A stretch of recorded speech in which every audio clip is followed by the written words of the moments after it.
Bonjour, bonjour et bienvenue sur la Joyeuse Sphère. Ici, c'est un espace où on construit, on développe, on entretient notre joie intérieure grâce à des petits défis hebdomadaires qu'on se lance avec un tirage de cartes d'action. Donc, on va découvrir tout de suite qu'est-ce qui nous attend cette semaine. C'est parti.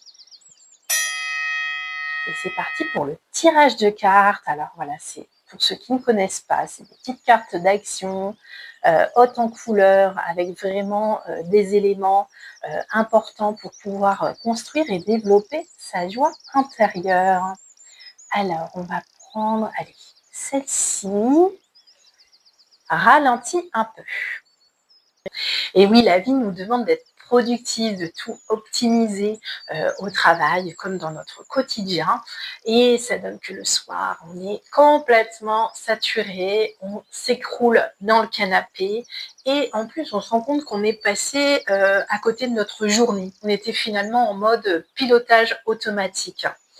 Sur la carte de cette semaine, j'ai un peu abusé des éléments pour dire qu'on devait ralentir un peu, comme le fameux paresseux sur sa branche, le petit escargot, la tortue, voilà. Et c'est des éléments qui nous disent de ralentir un peu, mais ça ne nous dit pas de arrêter. On fait que ralentir.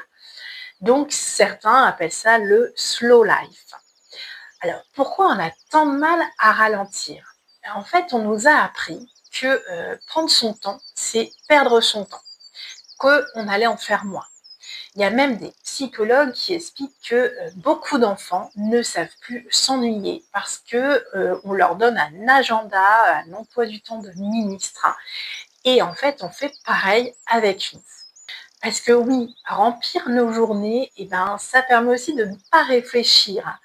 Et surtout, on n'est pas face à soi-même. Parce que si on s'ennuie à un moment, qu'on reste uniquement face à soi-même, sans écran, sans distraction, on se retrouve face à soi-même et ça peut être dérangeant.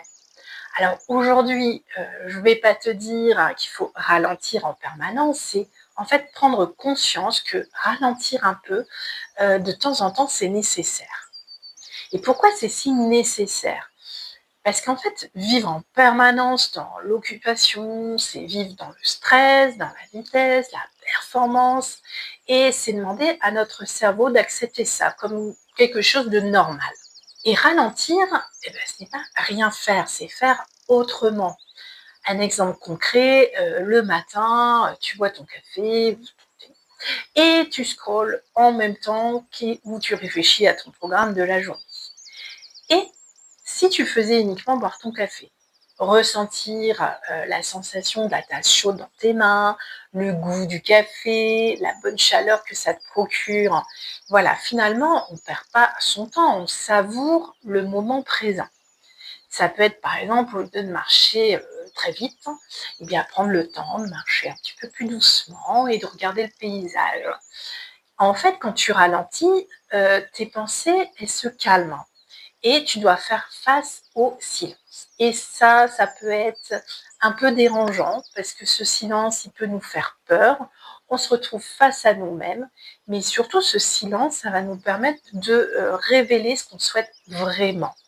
Mais comment faire pour ralentir un peu concrètement? Je t'ai donné l'idée du café le matin. Ça peut être de laisser des moments vides dans ton agenda. Ces moments creux pourraient te permettre de flâner, de faire quelque chose avec moins d'attente, moins de stress.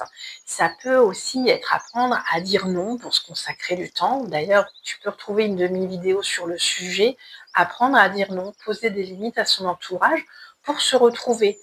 Et ça peut être aussi un autre exemple, si tu marchais sans but précis, juste pour te consacrer, disons, 30 minutes à toi, face à toi-même. Ralentir un peu, c'est surtout permettre à ton cerveau de déconnecter, de se reposer, d'arrêter d'être en surcharge en permanence. Et puis surtout, c'est s'autoriser à vivre suivant son rythme à soi et pas celui que la société nous impose ou même le rythme qu'on s'impose soi-même. En général, c'est plutôt là où le bât blesse. On pense que c'est la norme, c'est comme ça, il faut être toujours dans l'action et en fait non, tout dépend de son rythme. Alors, dis-moi en commentaire comment tu as réussi ce défi de cette semaine, comment tu as réussi à ralentir un peu, si c'est quelque chose qui n'était pas du tout habituel dans ton quotidien, ce que ça t'a apporté. Voilà, n'hésite pas à partager avec nous tout ça. Et puis sur ce, je te souhaite un bon défi pour cette semaine et une très belle journée.